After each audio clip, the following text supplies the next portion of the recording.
So hello everyone, I welcome you again in this lecture, and today we are going to talk about the doubly linked list. Already we have discussed much about the linked list. We have discussed various operations, and I believe that you are in a position to understand and to implement all these operations like adding a node, deleting a node, inserting a node. Now we'll take a new form of linked list, which is a doubly linked list. Now this is a linked list which provide you traversing in both the direction. In the single linked list we were only moving in one direction from left to right, but now with the doubly linked list we can be moving in both the direction. So let's see how we can perform the operations in the doubly linked list. So let's start.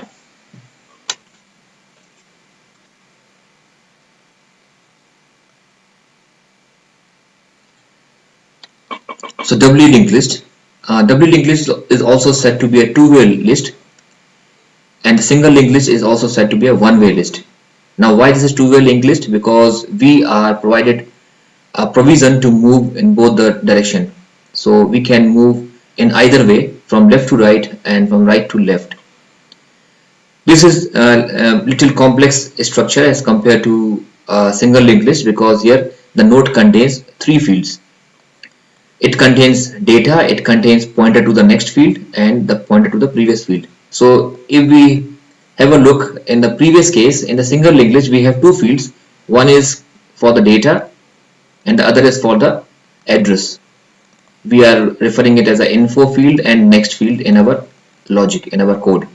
Now in the double linked list our node will look like this, which consists of three parts, where this part we are using it for keeping the data, and this is for the address.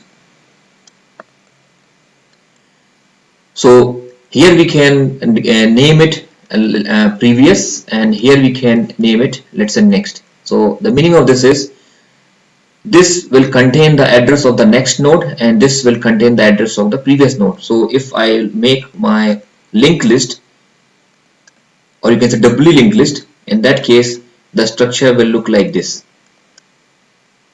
So this contains the address of this node and this contains the address of this node.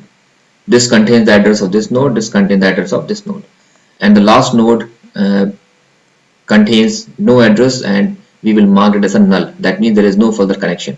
Similarly, the first node does not have any predecessor, there is no previous node before that, so we will put the null here. And then we have one pointer, we call it head or start, that points to the first node. This is how your doubly linked looks alike. It is very much similar to the single linked list. The only thing is now we are having one more extra field, so that means we need to do some more operations when we do addition, deletion, or any other operation with the doubly linked list. So let's see how the things will work.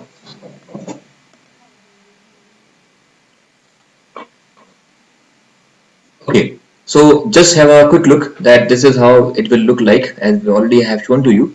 This last field is marked as null.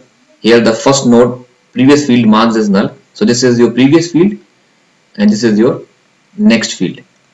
And if you look to the definition of the node, in the previous case we have only info and node next. This is for the single linked list, but if you are making a doubly linked list, then node will look like this, where we have two addresses field and one data field. So we discussed that what is the purpose of the next and the previous. Let us move to the next slide.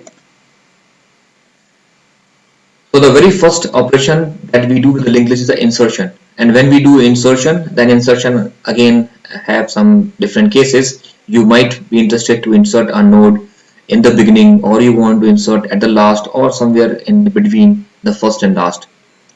So when you insert at the beginning, there may be a possibility that the node which you are inserting is the first node of the linked list. So let us take all the cases one by one and see what code is required to manage our linked list. So the first case is inserting a node at the beginning. So we are assuming that we are already having a linked list. So if this is your linked list existing, 1, 7, 3, 4, 2 is the data, and you can see that in the first node the previous field is marked as null, and the last node the next field is marked as null. and this is our new node that we are interested to insert at the beginning. So when you insert successfully, it will look like this. Now how we can achieve this scenario? So the very first thing, because you want to insert a node, so definitely you have to create a node. So this is a statement that will create the node. So let's say when you write this statement, this node is created and the address of this node is stored at the variable temp. So temp is your pointer variable of node type which can store the address of any node. Then you will insert the value which you want to insert. So in our case this is 9. We have inserted value 9 here. Because we are going to make this node as the first node, so definitely the previous field will be marked as null. So we will write temp previous equals to null. This is done. So far we have created the node, we assigned insert the value 9, we marked this field null by using this statement. If start equals to null, that means we are checking that your linked list exists or not exists. So already we have been using this operation. So every time when you are inserting a node, the very first thing you have to check that the link exists or not, because there is a possibility that whatever the node you are existing will maybe the first node. In that case you have to do the operation like this. So if it is a start equals to null, that means there is no linked list existing and this node is going to be a first node. Now if this is going to be a first node, then what is required? You need to assign the address of this node to the start. This is one thing. And second thing is also you are going to mark this field as null. So you will assign the address of this node to start. This is one thing required. And second thing is you are assigning the next field is also null because this is the only node. So when you write this statement, you are doing something like this. Your previous field is nothing, next field is nothing. This is a 9 and start is the pointer that points to the first node. But if we already have a linked list existing, now this is a scenario. So we go to else part. So here what is required? So just think about this. Think about the scenario. If we want to make this as a first node, then what is required? Let us see here. So what is required? We need to connect this node to this node. This is one thing required. And second thing is we want that start should point to this.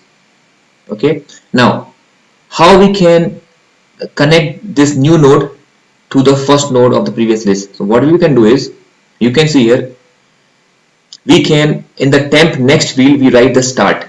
Now start is actually denotes to the address of the first node. So start is basically holding address of the first node. So if I write this address here, that means now this node is also connecting to the first node. This is done by this line. Then second is start previous equals to temp. So start previous equals to temp. Now what does it mean? It means now this node is going to become a second node. So this is the situation. This node becomes the second node. So initially this node, the previous field does not contain any address here. But now because it's a doubly linked list, so this node must also means connect with the previous node.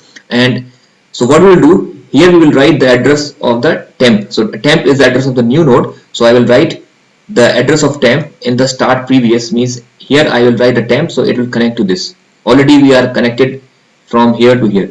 And what is left? Now we want to assign start this node address so that this node becomes the first node. So I will assign temp equals to start.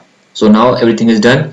Start is now pointing to this node and this node becomes the first node, and it also connects to the previously first node, and also the previously first node connects to this newly added node. So now this is what the scenario we are looking for. So you need to write this statement to achieve this task. Okay, now looking to the next case, that is inserting a node at the end. So again, if you want to insert a node at the end, you need to reach to the last node. Already we have discussed the case in the previous linked list discussion. So this is your new node. You will create a new node with this this line, with this statement, and then you insert the value. So this is the statement for inserting a value. Because this node is going to become the last node, that means the next field will be null. So you will write temp next equals to null. So whatever scene we are visualizing here, this is actually achieved with these two statements. Now we need to reach to the last node, then only we are able to connect. So we need to make a traversing to the linked list. So what we'll do, we will make one temporary variable PTR, we are calling as a PTR. This is the same thing that we have declared as a current. So here in this figure we are naming as a PTR. Otherwise you can also use this current that we have used in the previous discussion. So PTR is actually a temporary pointer that we have used for traversing. So we assigned the address, the value of start to the PTR. That means initially start points to the first node and PTR also point to the first node. And then with the help of PTR we do the movement. So how we can do? While PTR next is not equals to null. So we keep on moving. So we will check, is this equals to null? No. Then we will make PTR equals to PTR next. That means now this is PTR. Then this is also not null, this is PTR. This is not null, this is PTR. This is not null, this is PTR. Now this is null, now you will stop. So when you will stop, this is pointed to by the PTR, means when you come out of the while loop, at that point PTR is pointing to this last node. Now what is required? You want to connect to the new node. That means at this field which was earlier null, now here you want to write the address of the new node, which is nothing but a temp. Temp is actually holding the address of new node. So here you will write PTR next equals to temp, means at this field you will going to write the temp. That means now this node is connecting to this node. But again, one thing is remaining. This is W linked list. So we also need to connect the new node which we have inserted as a last, also connect to this node. So this is called previous field. So what we will do, in the previous field we will write the address of we will write PTR. Now PTR is pointing to this node. So if I write the value of PTR here, then PTR will point to the previous node, this node. So temp previous, this is node is actually called as temp, and this is a next field, previous field. So in this previous field we will write the address of the previous node, which is actually PTR. So PTR. And now if you look the entire scenario, we are able to add this node at the last, and it will also fulfill the property of W linked list, means it is connected in both the ways. Okay, so see the next scenario. Inserting a node after a given node or after a given position. So we have seen that how to insert at the beginning, at the last, and now we want to insert a node after some position. You can say I want to insert after the third node. So let's say this is a scenario, this is a linked list given to us, and we want to insert a new node between these two nodes. So you are saying you want to insert after third node, or you can say I want to insert a node after a node whose value is 3. So it may be depending on the situation, what kind of situation you are using, but actually we want to insert somewhere in between. So let's say I am going to insert after the after a third value, means my condition is insert a new node after node whose value is 3. This is my situation. So I need to move from first to second, second to third, and then I will stop here, and then I have to add a new node. So let's see how the things will happen. So the very first thing is, because we are inserting, so every time you have to make a new node, and then you have to insert the data to that node. This already we have achieved. So we have created a new node and insert the data to it. Now we will make, whenever we want to do a traversing, we always make a temporary pointer. Now here I am using 2 pointers, previous and current.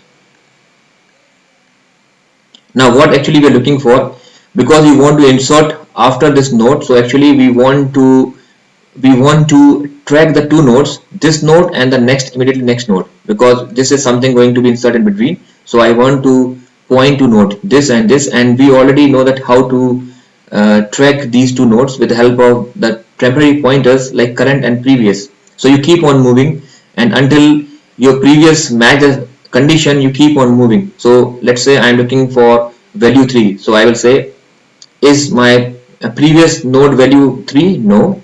Is my previous node value 3? No. Is my previous node value 3? Yes. And at that point you will stop here. But when you stop here, at that time this node is pointing as a previous and this node is pointing as a current, because already we have a logic that until the previous data is not matched with the required condition, you will assign current to previous and current will be current next. So when you come out of the loop, this is the scenario. Now this is your previous and this is your current. Now you think that what will be required, how I can insert this node in between. So if you look to this scenario carefully, everything is given here. We need to simply manage with some pointers. So look here, I want this new node to be inserted here. That means this new node should connect to this node. Now the connection of this node is actually available here. Okay, so what you will do, or you can say that the address of this node is pointed to by the current. The address of this node is pointed to by the current. So if I write here current, if I write this address here, that means now I am able to connect, this node is able to connect to this node, right? So what I will write this temp next. In temp next I will write current. So in temp next I will write current. So I am able to connect to this node. Also this is temp previous. In the temp previous, if I write previous, means this address, if I write in this field, then I am able to connect to this. So I will write temp previous field, I will write previous, then I am able to connect this. But this is not done because it's a WLink list. This must also connect to this. So what I will do, here I will write, this is a previous field and the address of this is held by the temp. So I will write previous next equals to temp. So previous next equals to temp. So now we have both the connection from here to here and here to here. And for this also, this must connect to this node. So I will write, this is current previous. So current previous I will write temp. So current previous equals to temp. So now you will find that this is the node which is now connecting to this node and this node. And in return, this node is also connecting to the newly node. And this is what we are looking for. And our node is inserted in between. So you have to be very careful when you write these statements, because any of the statement if you lose, then your entire linked list will be improper and you will not get your desired results. So these are the three cases that actually arises when we are dealing with the linked list operation. So we have seen in the insertion, inserting at the beginning, inserting at the end, and also inserting somewhere in between. So now in the next lecture we are going to talk about deleting the node from a given WLink list. Okay, so this is all for this lecture.